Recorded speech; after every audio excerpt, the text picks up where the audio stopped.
So now that the 2025 college basketball season is over, I wanted to give you guys my updated top 30 prospects for the 2025 NBA draft. Because now we got most of these guys as freshman years, sophomore years, junior years, senior years, and for some of these guys, they're fifth or sixth years. And we're going to go 30 to 1 today. I'm going to have a bunch of honorable mentions that I'm going to give you guys after my 25th ranked player, not to spoil the bottom 5. I will have one final top 30 ranking before the NBA draft, but it's going to come during draft week in June. So we're going to kick off this list with one of the best shooters in this class, and that is Kobe Brea of the Kentucky Wildcats, a player I am very high on, more than the consensus. And Kobe Brea was a 4-year player at Dayton. He spent his basically super senior year at Kentucky this past season, where he averaged 11.5 points for the Wildcats. He shot 47% from the field, but he shot 43% from 3 on 6 attempts a night. At 6'6", he's one of the best shooters in this class. He's somebody that can be an elite catch and shoot, pull-up shooter, off ball, and he can come off screens, and that is exactly what you need at the NBA level for somebody to come off the bench. Something to keep in mind with these guys, we just watch them be 1, 2, or number 3 options on their team.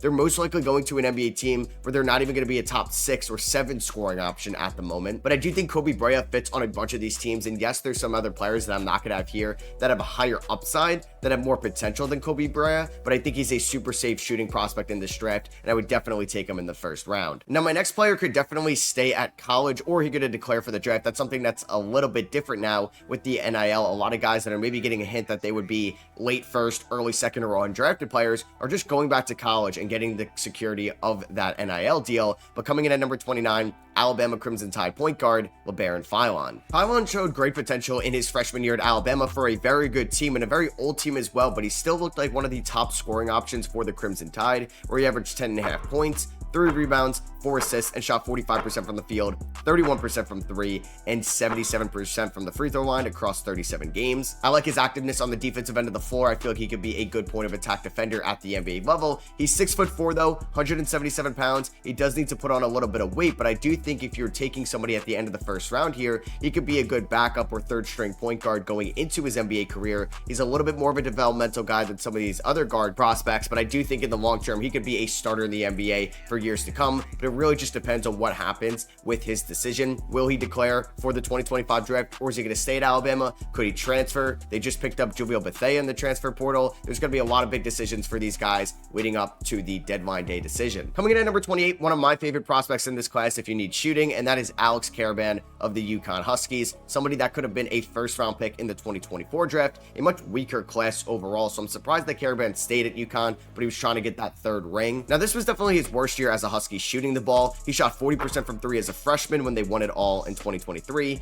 38% as a sophomore in 24, but shot just 34% from 3 as a junior this year, but was still efficient around the rim. And what I love about Karaban's game, he's such a smart offensive player when the ball isn't in his hands. He knows exactly when to cut, slash, he can move off ball extremely well, and he's still such a shooting threat at 6'8". You have to give him your respect, even if he's just standing in the corner, and you can't sag off him because he's going to knock down these threes because of the large sample size we saw at UConn. He's never going to be someone that's going to average 20 points per game at the NBA level, but if you need shooting, I'm looking at you, the Orlando Magic. Karaban is the guy to get. Coming in at number 27, a player that maybe we need to slow down the hype a little bit, but man, he deserves to be a top 30 guy off that March Madness run and what he did this year for Florida. Yeah, I got Walter Clayton Jr. Clayton Jr. was the most outstanding player of the March Madness tournament, and deservingly so, was the best player on a Florida team that captured the national title. He started off his career playing under Rick Pitino at Iona in 22 and in 23, and then over the last 2 years, he's played for Florida under Todd Golden. This year, he averaged 18 points, 4 assists, and shot 38% from 3. He's a big-time shot maker that can get to the rim, but he's not going to be this level of scorer at the NBA level, or I'd be very shocked that he ever gets this opportunity he's had as the #1 option with the absolute green light at Florida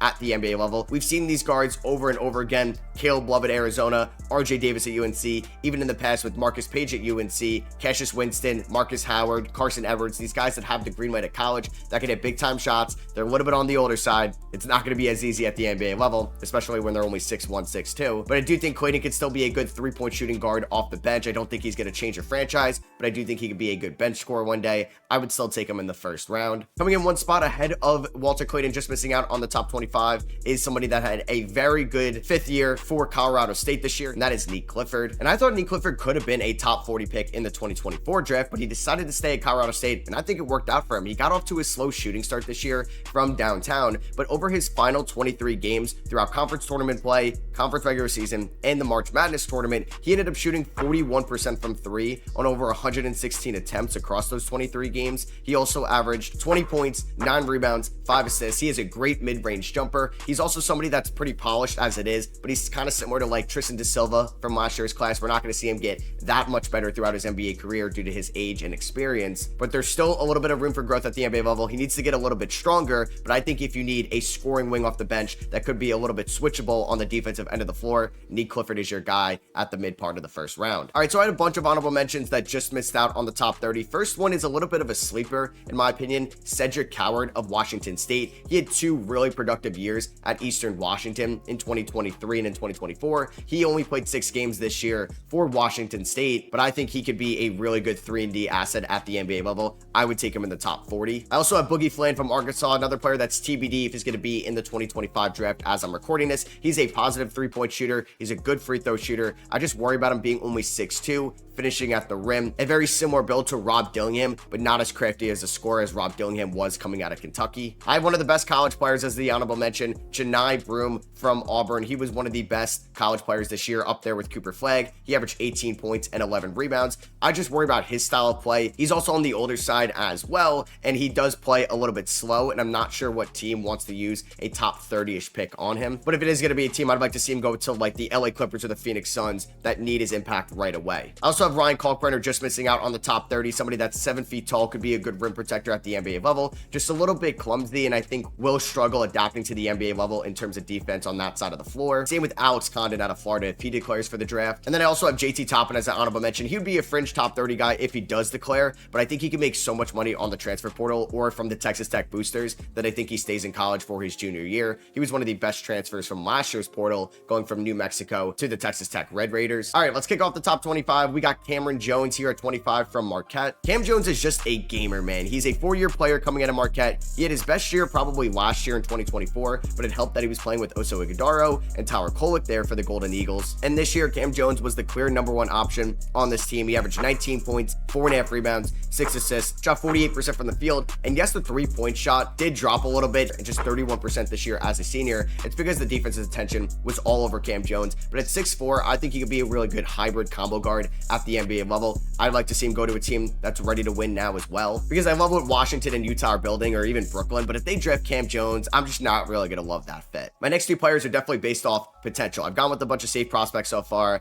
and coming in at number 24, I got Carter Bryant from the Arizona Wildcats, another player that's TBD if he's going to declare for the 2025 NBA draft, but Bryant at 6'8", 225 has the size, the strength, the frame to be the prototypical 3-and-D stretch 4 at the NBA level, which is so valuable in today's modern NBA. They didn't really involve him a ton in the offense. He was a stand in the corner guy, but he was the 20th ranked high school recruit, so he has that pedigree going into college basketball, and I do think a team will use a first-round pick on him if he does declare for the draft and doesn't go back to school. Coming in at number 23, I have my first international prospect, Noah Essengay of Ratio Farm. There's going to be 2 prospects from this German league team. Essengay is from France. This year for Farm, averaged 11 points and 5 rebounds. He shot 51% from the field, 27% from 3 throughout the Euro Cup, German Cup, and the BBL League. But you're basically making this pick based on potential. 6'8", 194 right now, is just still 18 years old. He was born in 2006. You hope you can develop him over time, and you're not really drafting him on what he's going to be in year 1 or year 2 of that rookie deal. It's year 3, year 4, and hopefully an extension that he could be a really good off-ball cutter,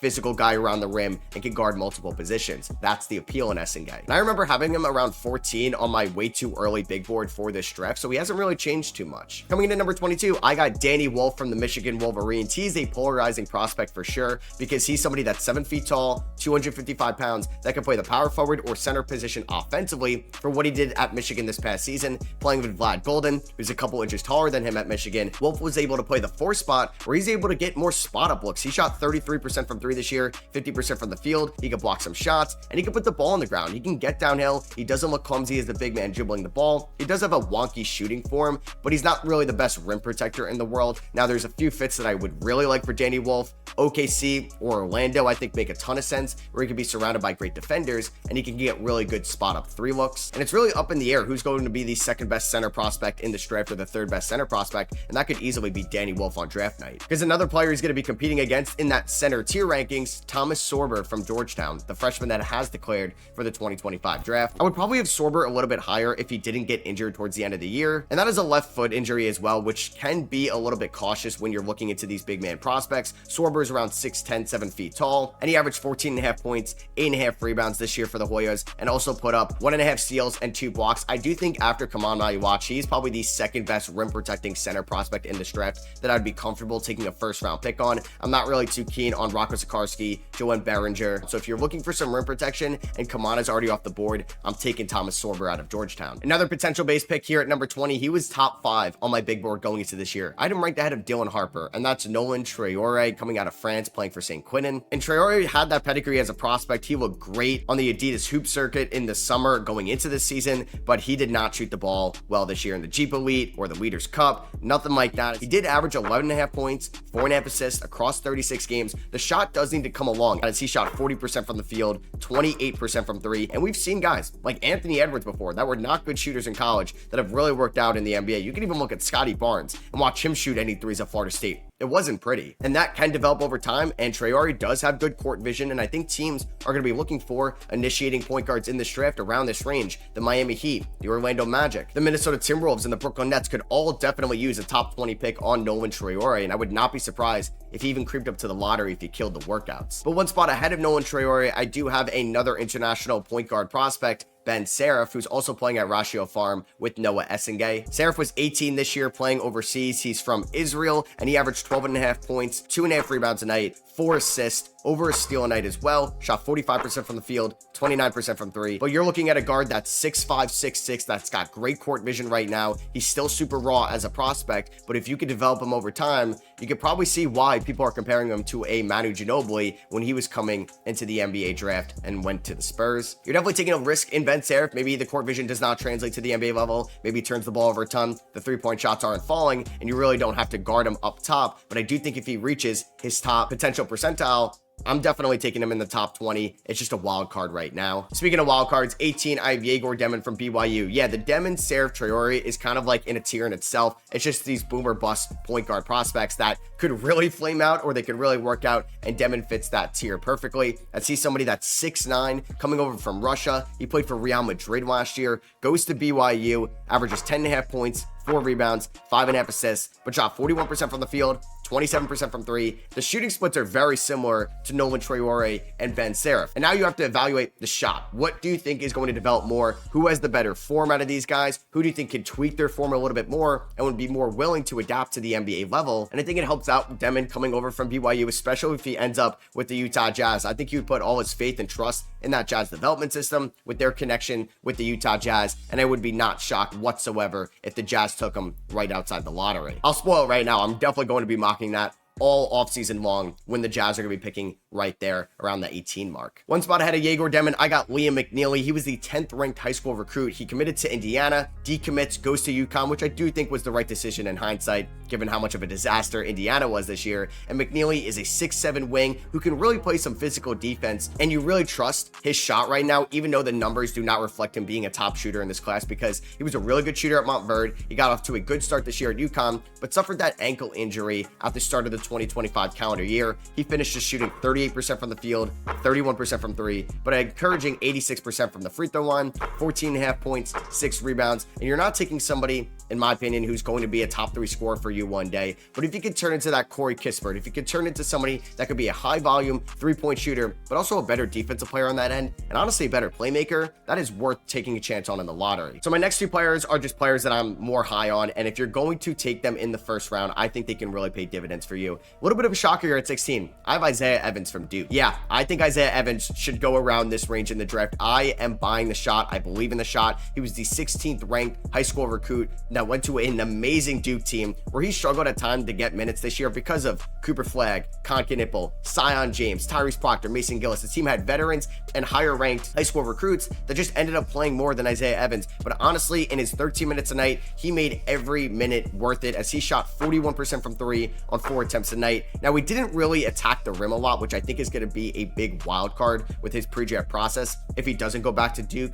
and he declares for the draft, because I think that lack of sample size of just downhill scoring could really scare off some teams in the top 15. But I think he is a top 3 shooter in this draft, and I do think he has the potential to being a much more impactful player than just pure shooters we've talked about like Alex Caravan and Kobe. He was a crafty scorer for the Fighting Illini this year, but I think at 6'8", the handle he has right now, the downhill scoring ability, he could be a 3-level scorer at the NBA level one day. You just got to be patient because it's not coming right away. Coming in at number 14, I have Derek. A lot of question marks about Queen, especially on the defensive end of the floor. Is he going to be able to be quick enough to adjust and adapt to just quicker bigs that are going to be playing around him at the NBA level? How is he going to look in transition? Can he get up and down the floor quickly enough? He did average 16.5 points and 9 rebounds at Maryland, a super productive college center. I just don't know how many NBA teams are going to really commit giving Derek Queen all these post touches every single night. I would like to see Derek Queen end up in like an Indiana or a Dallas or one of those teams that could be patient with him and can now utilize him as a backup big, because I would be very shocked if he's getting 5+ post touches a night when he makes his NBA debut and over the course of his rookie year. It really just depends on the fit for Derek Queen, because I have question marks defensively. I have question marks about his offensive fit because he was a really productive college offensive center, but that always doesn't translate to the NBA level. Coming in at number 13, I do have Rasheer Fleming of the St. Joe Hawks. Fleming is one of my favorite prospects in this class, and there's a bunch of different fits that I would love for Rasheer Fleming. I would love him in San Antonio, Atlanta, or Dallas, because he's somebody that's 6'9" and is a crazy athlete. He's probably not the best athlete in this class, but he's definitely up there in the top 5. He averaged 15 points this year, 1.5 steals, 1.5 blocks, 8.5 rebounds, 53% from the field, 39% from 3, and basically everything I talked about Carter Bryant's potential of being that 3-and-D stretch 4 wing at the NBA level. That's Rasheer Fleming right now. I don't think he has high of a ceiling if Carter Bryant does hit that ceiling, but I think Fleming could be a super productive NBA player right out of the gate. I really like Asa Newell, and he's coming in here at number 12. He played at Montverde with McNeely, Cooper Flagg, and Derek Queen. I know, loaded class, right? He was the 11th ranked high school recruit. Georgia wasn't the best team in the world this year, but I do think Asa Newell has a really good touch around the rim. He could set really good screens, and I would really like to see him in like a Portland or San Antonio where he's going to be benefiting of some really good guard play, or maybe even Atlanta as well. He averaged 15 points and 7 rebounds this year for the Bulldogs. I would like to see him become a little bit better of a playmaker, because I think there's times where he can try to find somebody in the dunker spot or in the corner when he's drawing the defense's attention. So hopefully that's something he can work on throughout the early days of his NBA career. And just missing out on the top 10, I have Colin Murray Boyles of the South Carolina Gamecocks, probably the best defensive prospect in this draft, not named Cooper Flagg. Murray Boyles this past year for a bad South Carolina team did all he could to make them competitive in the best conference in college basketball. 17 points, 8 rebounds, 58% from the field. He could have been a first-round pick in the 2024 draft, but I do think helped his draft stock here in 2025 because he can guard basically every position on the floor, at least at the college level. 6'7", 231 pounds. He's strong enough, physical enough to guard guys that are a couple inches taller than him. It's just he's in that tweener position, and that's holding him back from the top 10. So you're going to have some limitations with your floor spacing with Colin Murray Boyles out there if he doesn't develop a shot. All right, kicking off the top 10, somebody that definitely doesn't need to work about developing a shot because he has it. He's one of the best shooters in this class. Con Knipple from Duke. Knipple is a perfect connecting piece. I don't think he's somebody that's changing a franchise around. I would find that hard to believe that he would ever be a top 2 scorer on a team one day, but man, he can make your team so much better and can elevate your floor. 14 points, 4 rebounds, 48% from the field this year for Duke, 40% from 3, 91% from the free throw line. He's probably the safest shooter in this draft, and he's a true freshman, 6'7", and can also be physical on the defensive end of the floor. A little bit slower on that end, and I think benefited playing for one of the best defensive help units in the NBA with Kaman and Cooper Flagg and Sion James behind him. But either way, I think Con Knipple can elevate your floor, and there's so many teams that can use that connecting piece, and I would love to see him in San Antonio. Coming in at number 9, you got to be a little bit patient with him, but I do think he could be a really good point guard one day. Jeremiah Fears from Oklahoma. 6'4", 180 pounds, averaged 17 points, 4 rebounds, and 4 assists for a Sooners team that wasn't very good around Jeremiah Fears. And he is a good shooter, even though he just shot 28% from 3, because he had to take some really difficult looks that really created his 3-point percentage. You know, in the NBA, when guys really don't want to take a shot at the end of the half because they don't want to hurt their 3-point percentage, or maybe even take a terrible look when the shot clock is winding down, Fears does not fear that, no pun intended. He's a really good free throw shooter, and I think that could translate a shot to the NBA level. He rocks a dope headband, and if he could just call ball screen after ball screen, he can really find his open rolling man, and I would take him in the top 10. Coming in at number 8, we have another guard prospect, maybe not as true of a 1 as Jeremiah Fears, but it's Jace Richardson from Michigan State. I would have him a little bit higher, but he's 6'3", and he didn't have a lot of on-ball creation at Michigan State this year. He started off the year standing in the corner a little bit more than I would have liked, but he had a bigger role at the end of the Big Ten play, and his numbers finished off on a really strong note. 12 points, 3 rebounds, 2 assists, shot 49% from the field, 41% from 3, 83% from the free throw line. I think he's going to be a safe shooter at the NBA level, and I think he's a really good combo guard. The son of NBA legend Jason Richardson,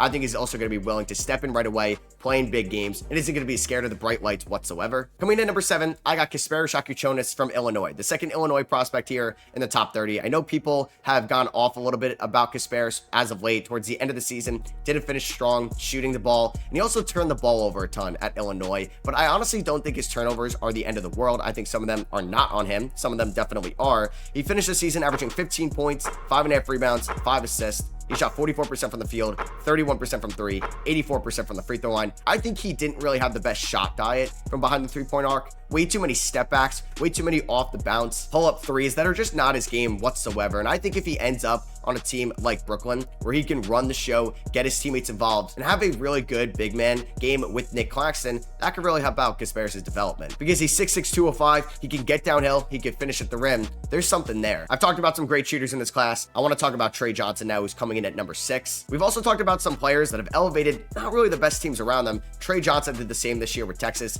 even got them a playing game for the 11th seed, and he averaged 20 points per game this year for the Longhorns, 3 rebounds, 3 assists, shot 40% from 3 on 6.8 attempts. He was an elite free throw shooter as well. He can get to the line a decent amount, and if he's going to be playing around some really good talent at the NBA level, maybe he's playing around Wemby or Joel Embiid, he's going to get phenomenal looks, and that could really make his development that much linear. So let's kick off the top 5. I got my top center prospect in this draft, Kaman Maliwatch. Yeah, the same center that had 0 rebounds in the Final Four game against Houston, but I do think you got to be patient with Kaman, but he could be an elite rim protector one day. I do think he's far and away the best center prospect in this draft, given the gap between him and Danny Wolf, Derek Queen, and Thomas Sorber. He averaged 8 points, 6.5 rebounds, and shot 71% from the field this year for the Duke Blue Devils. You may look at his low block percentage. Well, guys are getting at him at the rim, but they're scared to shoot it because of the presence and the force that Kaman presents down low in the paint. He also started playing basketball not too long ago. This just feels like a Masai Ujiri pick if they're in range to take him, scratching.